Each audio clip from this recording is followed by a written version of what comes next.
I'm back, baby! What's up, guys? Eli here, back for another film review. Today we're going to be talking about the incredibly strange creatures who stopped living and became mixed up zombies, which came out in 1963. And remember, you have to spell it out with two exclamation points and one question mark. That is the true spelling of the movie. The movie title is super, super long, obviously, so from here out, I'm just going to refer to it as the film. Be a little ambiguous. So the film was directed by B-movie legend Ray Dennis Steckler, and it had numerous titles that he released it under, such as, this gets a little silly, such as Diabolical Dr. Voodoo, The Incredibly Mixed Up Zombie, The Incredibly Strange Creature, Why I Stopped Living and Became a Mixed Up Zombie, or Joe Bob Briggs' personal favorite, The Teenage Psycho Meets Bloody Mary. Now, I'm not sure what versions or formats exist out there, but I have this DVD version right here put out by Guilty Pleasures, and I can definitely recommend it due to it having an amazing commentary by Joe Bob Briggs. In fact, that is the only way I ever watched this movie, and I really wouldn't have it any other way.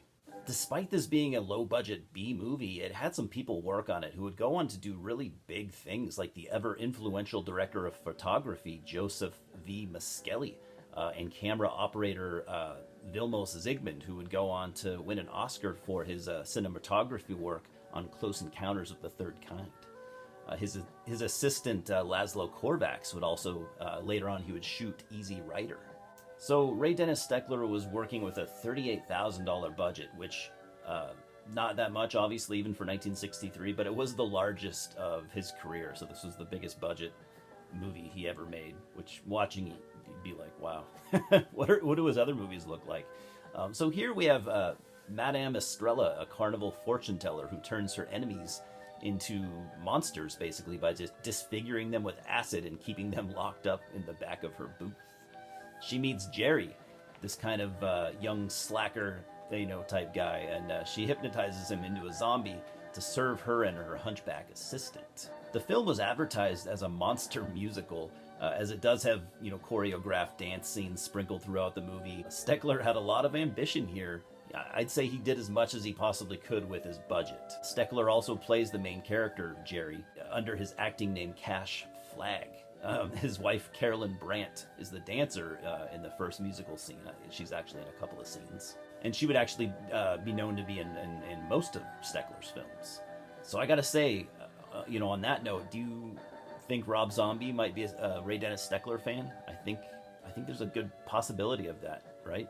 And we also have Greek actor Atlas King, he was in a handful of Steckler's films also.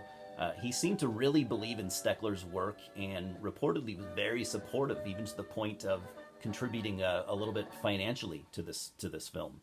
What a fucking class act! Does anyone also on another note? Does anyone else think that Steckler looks exactly like H.P. Lovecraft? It's almost to the point of being distracting for me. It's funny. So here's kind of a interesting fact I had to include. Steckler originally wanted a black actor who he knew and respected to be in this, I think, to play Atlas King's role. I could be wrong, but he was going to be in the movie for sure.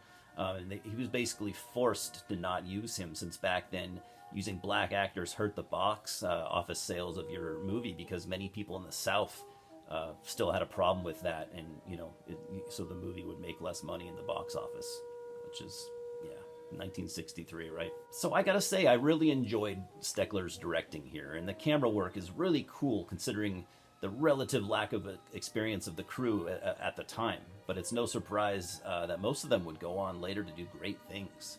I don't really understand Steckler's fondness of dancing scenes. Must just be a thing that he liked at the time. To me, they didn't add much and could have easily been left out. Would have saved a lot of money that way. That he could have filled the runtime with something I think a little more interesting. I do like how most of the movie was shot at a carnival. It gives us, kind of those sleazy horror movie vibes that would be influential to movies like Tobe Hooper's Funhouse later on. So I'm gonna give this a 5.5 out of 10. There's a lot that doesn't work here, but it's got a certain charm to it. I don't think I'd like it nearly as much without Joe Bob's commentary, but it's still an interesting snapshot in time. And it's an early film of this type, and an early film to have zombies.